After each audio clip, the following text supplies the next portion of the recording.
Ô, Caetano, agora deixa eu te perguntar. Você falou aí que me chamou bastante atenção sobre essa questão da digitalização que está ocorrendo. Me explica melhor. São obras que Não, são não. texto do Kardec? Documentos. Documento. Documentos, por exemplo, manuscritos, cartas dele para Amélie Boudet, a esposa dele, de Ah, bancada.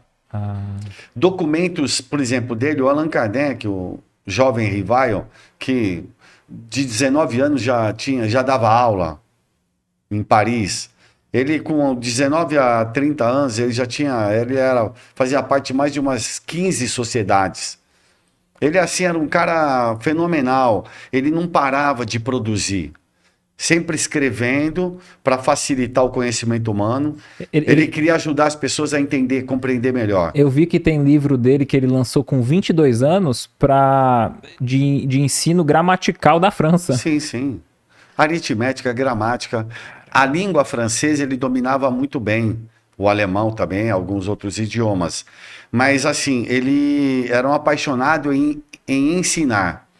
Mas, automaticamente, ele, dentro da humildade dele, porque às vezes as pessoas interpretam o Allan Kardec pela fisionomia que ele está ali. Alguém sisudo, né? Essa fisionomia, naquela época, quando há um passado atrás, eu vou para São Paulo, eu vou isso, eu vou tirar. Você se arrumava todo.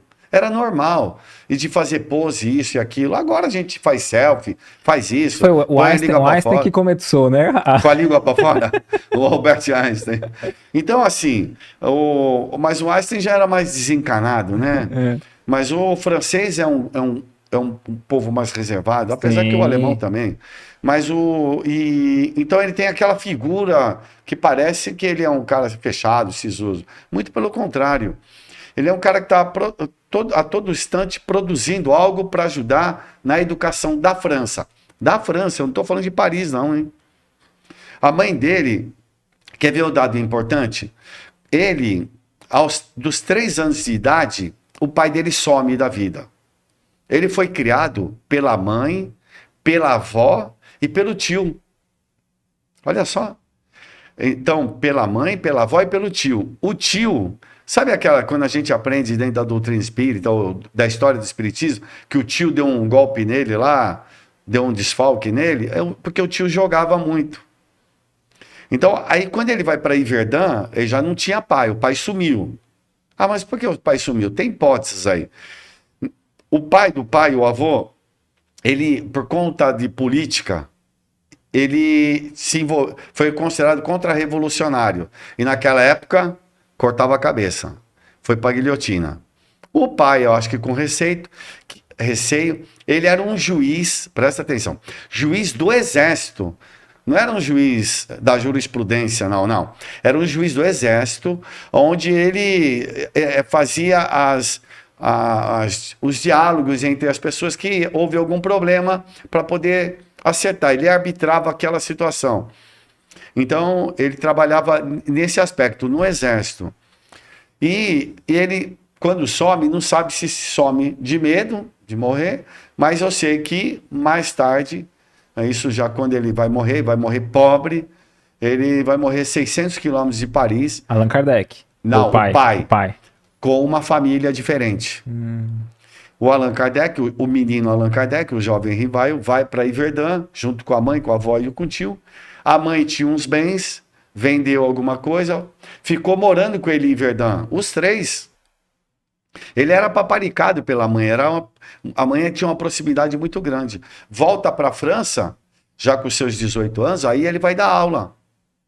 Ele se aproveita sendo um discípulo. E nisso ele tinha estudado com Pestalozzi. Ele estudou lá 6 anos com o Pestalozzi. Então, assim, então hoje tem documento provando que a mãe teve em Verdun. Tem Entendi. documento. Antes não tinha. Então não é nada que vai, assim, acrescentar ou mudar a obra de... Não. Você vai conhecer mais o personagem. Vai validar essas hipóteses que criaram. Sim, mas assim, você vai entender que ele era um homem inquieto, um jovem inquieto. Ele sempre estava produzindo. E quando ele toma, por exemplo, o tio jogava muito, ele vendeu uma escola, porque ele formou uma escola. Aí foi para outro lugar, sempre ele foi crescendo. auditórios maiores, escolas melhores, pátios maiores. A mãe dele, quando eles foram para lá, ficou bem no quarteirão da Sorbonne, que é a Universidade de França, para ele ter essa ligação. Sabia que ele tinha essa ligação com a educação. Então, hoje está tudo documentado. Por exemplo, uma coisa que é interessante. Sabe o sifão da pia?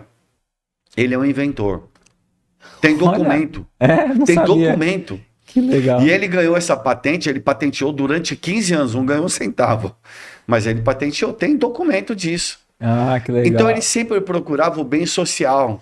Eu acho que humaniza também, né? Sem dúvidas. Porque é aquilo que você falou, a gente vê só as obras ali, pergunta, resposta do livro dos espíritos e tal.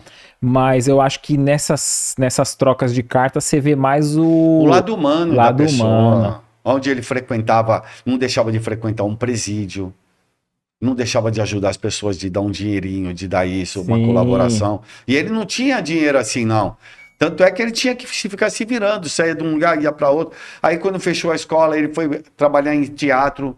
Ele escrevia peça de teatro, tem documento, tudo isso. Interessante. Tudo para o jovem, para melhorar as condições do jovem na área da educação. Sempre muito preocupado com isso. Olha que interessante essa... Então, para que a gente entenda que Allan Kardec era um homem, além de ser emérito de ciências, várias academias aí, estimulava a questão da indústria na França. Ele tinha documento, está tudo documentado. E o interessante é assim, ele dava aula de química, de física, uns temas... Anatomia comparada, ele dava aula de tudo que tu imaginar, assim, mas para o crescimento da pessoa. Sim, sim. É para o crescimento. Naquela época, eles tinham uma cultura muito maior, e eles tinham uma cultura de campo. Quando você ia para a natureza, você ia investigar as plantas, ele tinha muito isso de...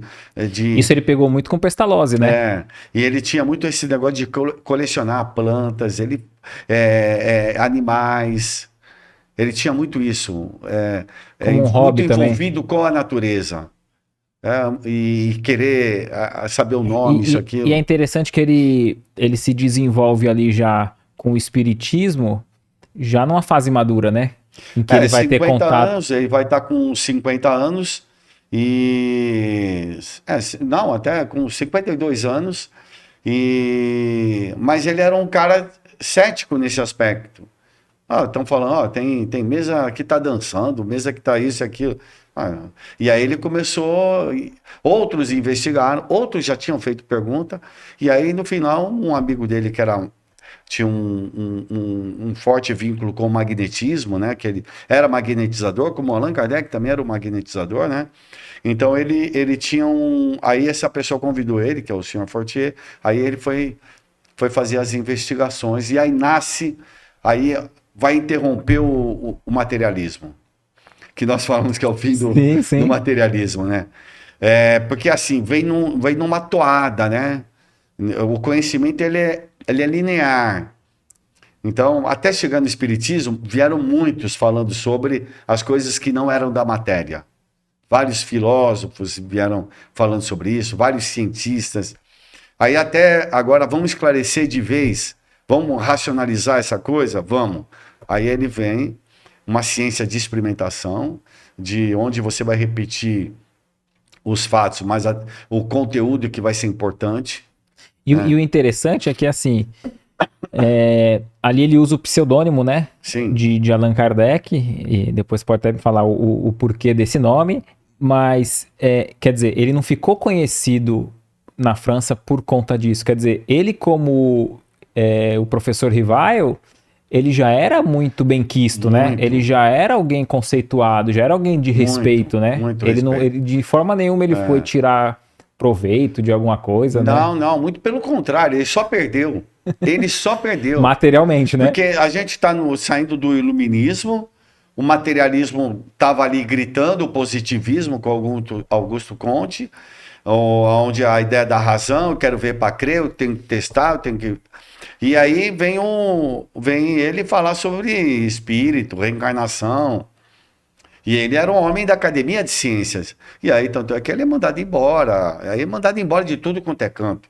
Todo mundo vira as Até costas, ser né? preso. Até ser preso. Ele foi preso também. Isso não é tão conhecido no meio espírita, essa prisão Não, dele? sim, acho que sim. Porque assim, a igreja mandava, né? Ou melhor, os religiosos mandavam nessa época, né? Então, foi porque ele estava abusando, né? Ah, porque ele começou a ter muitos adeptos, muitas pessoas querendo ir conhecer. Aí teve aquele auto de fé em Barcelona, 1861, onde ele manda 300 obras para Barcelona e o bispo lá falando, opa, peraí, recolheu, botou em praça pública e queimou. E aí os espíritos falam para ele, calma aí, deixa que isso aí vai ser bom para a gente. E foi bom, porque aí as pessoas começaram a querer... Por que a igreja está queimando? O que está O acontecendo? que tem nesse livro? O que tem aí que é tão feio assim, né? Aí vai ler, opa, isso aí tá me esclarecendo, tá me ajudando, né? A pessoa lê, ó, vai de acordo com aquilo que eu já pensava, Mais né? ou menos tem uma ideia, né? A gente mais ou menos tem essa ideia. Sim. É que a gente tem muita dificuldade porque o espiritismo tem um problema sério. Talvez seja o maior problema do espiritismo pra gente. O espírita. Não, ele implica em mudança. Perfeito. Ele implica em transformação. Não dá para. Eu tenho alguns colegas que falam: não, eu sou científico, eu sou filosófico. Eu falei: sabe por que você é científico e filosófico? Porque você não quer mudar o teu jeito. Você fala na lata? Na lata. Porque na lata. Porque na realidade é assim, não é que fala na lata, porque é verdade. E é amigo, né? Te dá Porque essa assim, liberdade. quando eu fico com muito, eu fico assim, vai falar alguma coisa numa universidade, científico, isso, aquilo, tem que tomar cuidado, porque para você não se achar. Porque tem esse lado, quantos cientistas mesmo, cientistas de valor, pesquisaram isso e falaram, opa, tá dentro, é uma hipótese de verdade, né? Dentro da ciência é isso. Ou é ou não é. Né? Então, mas eu tenho que colocar como uma hipótese. Eu não posso deixar de investigar algo que está me chamando a atenção dentro de uma ciência de observação. Então, que há um certo comodismo. Por quê? Porque implica em mudanças. O que você achou desse corte? Coloca aqui nos comentários a sua opinião sobre esse tema. Para ver o episódio completo, é só pesquisar Recomeçar Podcast Espírita. E caso tenha ficado alguma dúvida sobre a doutrina espírita, é perfeitamente normal. Procure ler as obras de Allan Kardec.